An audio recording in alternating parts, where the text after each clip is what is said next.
video orientation of a Jayco Greyhawk 21. I always start at the front, work my way around the driver's side, come back around the passenger side, and then I'll stop the video, start a new video, and we'll go from there, and then go through everything else. Alright, so up front, battery, washer fluid, that's a good one to know, transmission fluid, oil dipstick, air filter, power steering fluid, oil fill, coolant, and brake fluid. Not a whole lot else under here. You will want to note the latch for the hood when it pops it up. Emergency. It's for the emergency latch. This does have nice side mirrors. Really nice. Top mirror is heated and power. The bottom mirror is not. And you also have side camera mirrors on this, or side cameras on this. So the cameras will go to your stereo up front. You'll be able to see it when you turn on your blinker. You'll also be able to see your rear camera all the time. And I'll get to that in a later video. We'll start with the generator. If I had keys. Okay, so with the generator here, it is a gas generator. This is the QG 4000, 4000 watts. Up here we have a couple latches. And then under the hood of the generator, you have oil fill and oil dipstick, air filter, then a start and stop button, because you can start and stop it out here. You don't have to, though. You can actually start and stop it from inside. One of the big things I'm going to point out is going to be that little switch right there. That little switch is going to provide, and forward, it'll allow power to go to the house. Backward, the power will not go to the house, even though the generator will be running. We just want to make sure that's forward. Pretty simple. You want to do your first oil change at 50 hours. That's 50. Every oil change after that's going to be 150 to 200 hours. But then you want to check your air filter at least twice a year. Make sure it's not clogged up and gummed up. That's a big one. But you can have that checked when you have your oil change.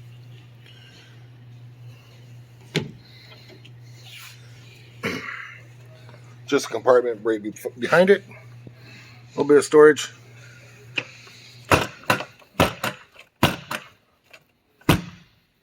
Slam shuts. Having it hard to close is actually kind of a good thing. Alright, compartment right behind that is your power cord compartment. 30 amp. There is a hole underneath that you can actually run the power cord through, so you don't have to worry about having this unlocked. You also have a cable inlet here, so if the campground has cable, you have to provide your own coax cord, but you can actually have cable from the campground. 110 outlet. It's kind of nice to have everything right here. Slam shuts. Low point drain. That is going to be for your freshwater tank. Now that can be, you can use it to fill up a bucket or a dog dish, or you can just use it to drain your tanks. A little more storage.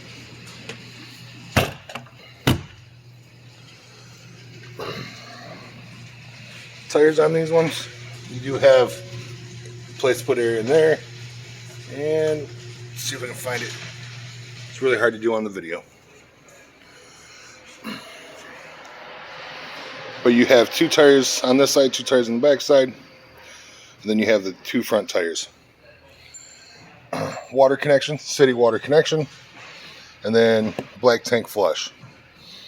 So you have pressure hooked up from the hose, goes into here, it'll fill what you need it to fill. And this is black tank flush is going to be an upside down sprinkler. inside of your black tank that allows basically cleaning of the solids out. Outside shower, hot and cold. There is a water pump switch inside here. So if you're just outside and you haven't turned on your water pump, you can do it from out here. Or if you're just emptying tanks and you get a little bit of stuff on you that you don't want, you can just turn that on at least. That is going to be locked with a 751 key. Let's see. C8 751, that's going to be on your key ring. Unleaded fuel, don't feel like you need to get premium because you don't need to.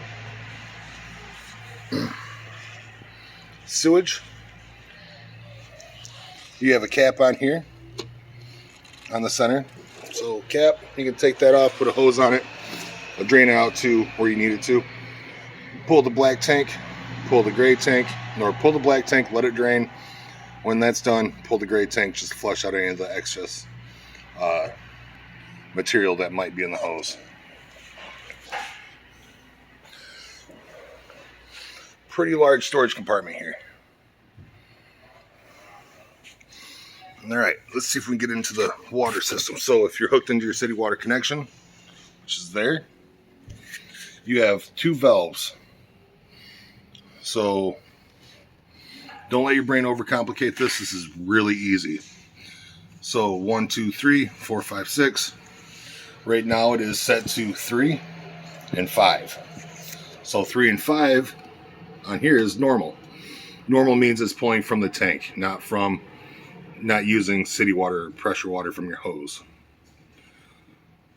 So that means your tank has been filled and you can use the water in your tank. So we'll go from the top. 2 and 6, city fixtures. That means your hose is hooked up and it has pressure. City fill tank, same thing, but you're filling the tank. Country fill is actually going to use your pump to fill your tank from a small storage container. You know, if you keep water, not a lot of people like to do that because that kind of water will get stagnant. Normal, we already covered. Sanitized, winterized, 2 and 4. Basically use your pump to pump in antifreeze from a jug from the city water connection, and then goes to the rest of your tanks. 1 and 4 again, sanitized tank. What I usually tell people, take a 5-gallon bucket, fill with about 5 gallons water, or a couple cups or a couple caps of bleach, and then run it into your tank. It'll help kill any bacteria that might be in there because it's that stagnant or something. Some lights. Almost looks like a beer cooler to me with a lid.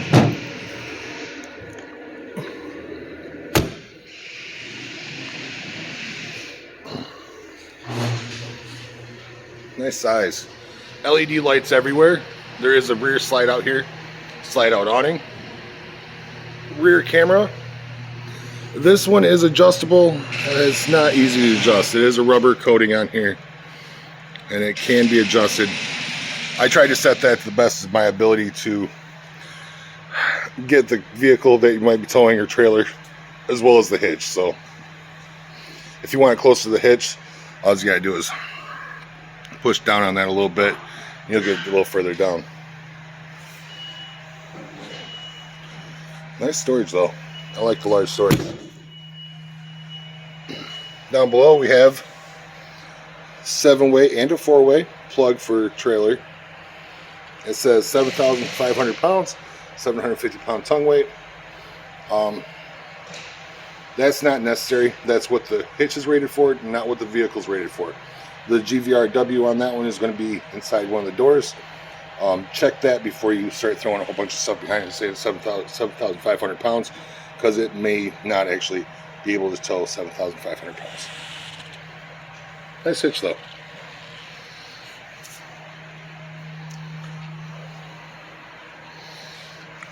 Other side of your storage. Ran the awning out already. Alright, so premium starter kit. It's going to offer you a 25-foot safe drinking hose, a water pressure regulator, 4 rolls of RV Marine toilet paper, 10-foot sewage hose, a 30 amp to 15 amp adapter. Do not run your air conditioner if you're plugged into your normal household plug. You'll melt the cord, or you'll damage the air conditioner, or you'll damage your house and the air conditioner. I just really suggest against that every time. Then you get 15 drop-ins for your black tank. What those do is deodorize and help break down solids. Again, another 5-gallon bucket, fill about 4 gallons of water, drop one of the pods in, let it dilute, pour it down your toilet. That's going to help with a lot of things. The reason why I have you put in 4 gallons of water is you want a little more water in your black tank just to help flush out any solids. A little more storage. And low point drains, hot and cold. That's going to be for your fixtures inside. So you open those up, open your fixtures like your sink and your shower, and it'll drain any water that's going to be left inside. Outside speakers, there are 2 of them. Exhaust, try not to put your leg on it, it will not feel good. A little more storage. And 110 and cable outlet, so you can hook up cable outside and a TV if you'd like.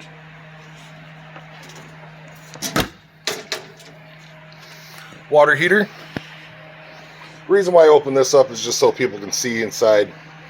Most of this stuff is not something you're going to touch or be concerned about. The only thing I'm ever going to aim and point out is going to be that plug there. Anytime it sits for more than a week or 2, make sure you empty the tank. Just, you don't want stagnant water inside there. It's probably one of the worst smelling things I've ever encountered on an RV. And trust me, when you smell it, you'll know why. Hopefully you never do it and you drain it, but hey, we're human. We make mistakes. We forget things.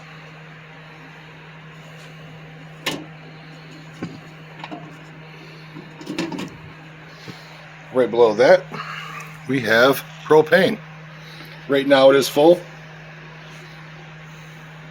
You fill it from here, but you'll never fill it. You'll have to bring it to a U-Haul or someone like us who sells motorhomes just to get that filled. Location is right behind the entry door. Basically what you need to know.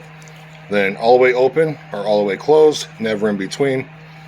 Reason why is it tends to like to leak around the stem after a long time of usage. Just make sure you just leave it all the way open or all the way closed. Furnace, it says hot. Yeah, just don't touch it. It might hurt. Oh, okay. It's not on. One more storage compartment. Looks like it is solar ready. So you could actually add solar to the roof if you'd like. It's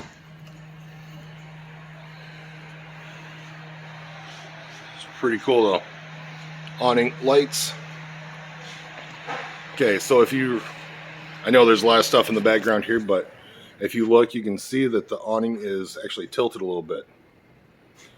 It's actually a lot of it. So how you adjust that is by this. Let's see if I can get a better angle. So go up to the rail, follow it up, rail out. You have this right here. To adjust it, push the button in. Ooh, it's easier to do when the awning is out or in. 2, 3. The pitch has definitely changed a lot. You can do it on both front and rear.